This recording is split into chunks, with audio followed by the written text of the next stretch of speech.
16 लोगों को जेल भेजा गया है, 12 लोगों को जेल भेजा गया है। उसका पार्टी निःशुल्क बेल कराएगी और सनातन को जिंदा रखेगी। उसके लिए जो कानूनी मदद होगा, जो आर्थिक मदद होगा, वो पार्टी की तरफ से किया जाएगा। बहुत बहुत धन्यवाद। 22 तारीख को शाम में ही किस बेरहमी से और किस तरह से हमारे महादेव के मंदिर को तोड़ा गया, विखंडित किया गया और किनके द्वारा किया गया, और प्रशासन दूसरे दिन लगभग 24 घंटे तक चुप रही, कोई एक्शन नहीं। और जब हमारे हिंदू धर्म के लोगों का जब पूरा उनका जो है सहिष्णुता का सीमा लांघ गया, तब वो सड़क पर उतरे। और प्रशासन को देखिए कि क्या लापरवाही से एक तरफा कार्रवाई कर रहा था। जिन लोगों ने मंदिर को तोड़ा, पहले घटना क्या हुई, शिव मंदिर को विखंडित किया गया, तो जिन लोगों ने तोड़ा उसको पकड़ने में प्रशासन को 3 दिन लग गया। अभी भी खबर ही आ रही है, पुष्टि नहीं हुई है कि पकड़ा गया है। लेकिन जिन लोगों का भावना भड़काया गया, भावावेश में आके वो सड़क पर उतरे, उनको रात में घर से घींच के उठाया जा रहा है, जेल में बंद किया जा रहा है। यह दोहरी नीति प्रशासन का क्यों है? को चेतावनी देता हूँ कि आप एक तरफा कार्रवाई बंद करिए, और जो आपका संबंधित थानेदार है वहाँ लाखों का, उसको भी आप अविलंब बर्खास्त करिए, सस्पेंड करिए, क्योंकि उसकी यह लापरवाही रही है। अगर वो चुस्त दुरुस्त, अगर वो सचेत रहते तो लोग उतरते ही नहीं सड़कों पर और घटना होती ही नहीं। ये फेल्योर अगर किसी का है, विफलता अगर किसी का है, तो प्रशासन का विफलता है। तो अब याचना नहीं, अब रन होगा, संघर्ष बड़ा भीषण होगा। मैं आपसे पूछता हूं कि उसका क्या नाम है? उसका नाम अगर जावेद है, तो क्या जावेद को भाजपा के लोगों ने और संघ के लोगों ने कहा कि तुम जाके संघ ये शिव का मंदिर तोड़ो, उसको भी खंडित करो? क्या बेतुकी बातें करते हैं विपक्ष के लोग?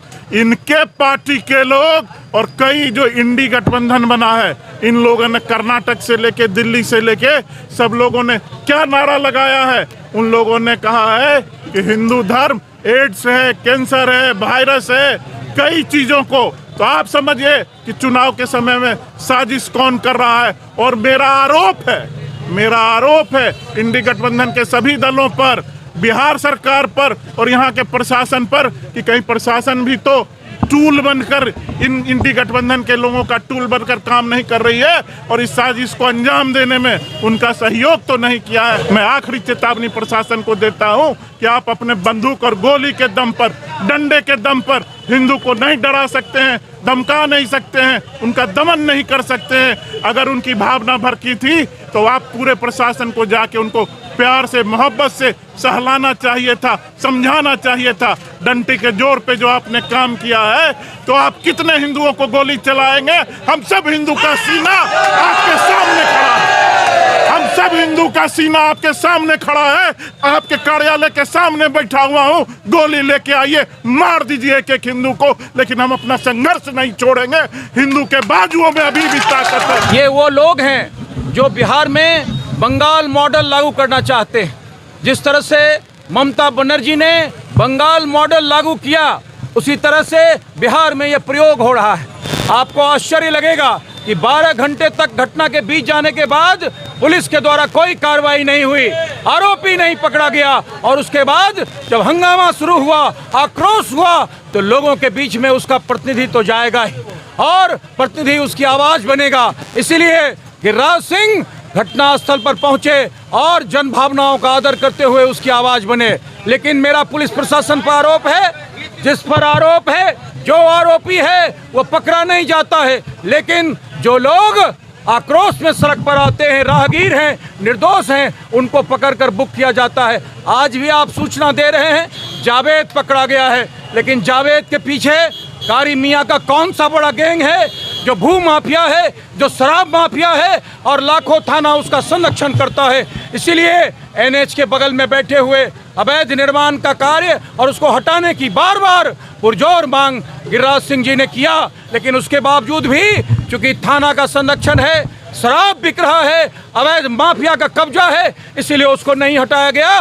और ये घटना घटी। हमारा साफ साफ कहना है, बेगूसराय में विरोधी यदि प्रयोग करना चाहते हैं, विरोधी चाहते हैं कि हम गिरिराज सिंह को नीचा दिखाना चाहते हैं, तो हम उनको आगाह करना चाहते हैं कि विरोधियों ने ये प्रयोग पिछले चुनाव में किया था, इसलिए भारतीय जनता पार्टी को किसी प्रयोग की आवश्यकता नहीं है। मैं आप सब लोग को विश्वास दिलाता हूँ कि समाज के जो भी लोग पीड़ित हैं उनको मैं विश्वास दिलाता हूँ कि आप जब भी खोजेंगे, जहाँ भी खोजेंगे, हम भारतीय जनता पार्टी के लोग आपके साथ मिलेंगे, आपके साथ कदम से कदम चलाते हुए मिलेंगे। अंत में 4 पंक्ति करके मैं अपने वाणी को विराम दूंगा कि सदियों की ठंडी बुझी रात सुबुगा उठी है, सदियों की ठंडी बुझी रात सुबुगा उठी, मिट्टी सोने का ताज पहन इछलाती है, दो रात समय के रथ का घर घर नाद सुनो, सिंहासन खाली करो, जनता आती है, सिंहासन खाली करो, जनता आती है। बहुत बहुत धन्यवाद। हर हर जय श्री राम, जय श्री राम। कहना चाहते हैं कि जिला प्रशासन इंक्वायरी कराए वे कौन से लोग हैं जो इसके पीछे जिम्मेवार हैं, और जो लोग वोट की राजनीति में हार चुके हैं, जो बेगूसराय में वोट की राजनीति में हार चुके हैं, वो अपना जमीन तलाश रहे हैं। इसलिए उनको भी आगाह करने के लिए ये धरना का कार्यक्रम आयोजित है। जो विरोध करने के लिए आया, जो आक्रोश में आया, ठीक है, आक्रोश में दुकानों को क्षतिग्रस्त किया होगा, कानून अपना काम करेगा, लेकिन आप हिंदुओं की भावनाओं को तिरोहित करने के लिए आप निर्दोष राहगीरों को पकड़कर जावेद बाद में पकड़ा जाएगा, लेकिन उसके आक्रोश में जो पहले सड़क पर उतरा वो पहले पकड़ा जाएगा, गरीब गुरबा पहले पकड़ा जाएगा। ये नहीं चलने वाला है बेगूसराय में। हम उनको कहना चाहते हैं कि सनातन के खिलाफ जो तक स्टालिन की और इंडिया गठबंधन के नेताओं के द्वारा और जिस आवाज को जिंदा रखने का, सनातन को समृद्ध करने का और उसकी रक्षा करने का इस धरती में पैदा हुआ लाल भी जिंदा।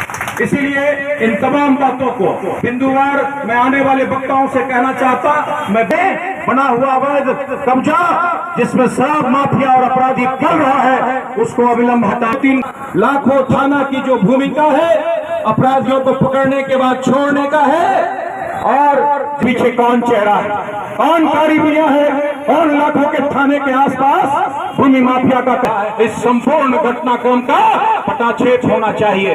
बाद में संबोधित करूंगा, लेकिन कहना चाहता कि जिला प्रशासन अवैध कब्जों का, सार्वजनिक स्थलों और भूमियों के बगल में बना हुआ अवैध कब्जा जिसमें शराब माफिया और अपराधी पल रहा है, उसको अविलंब हटाए।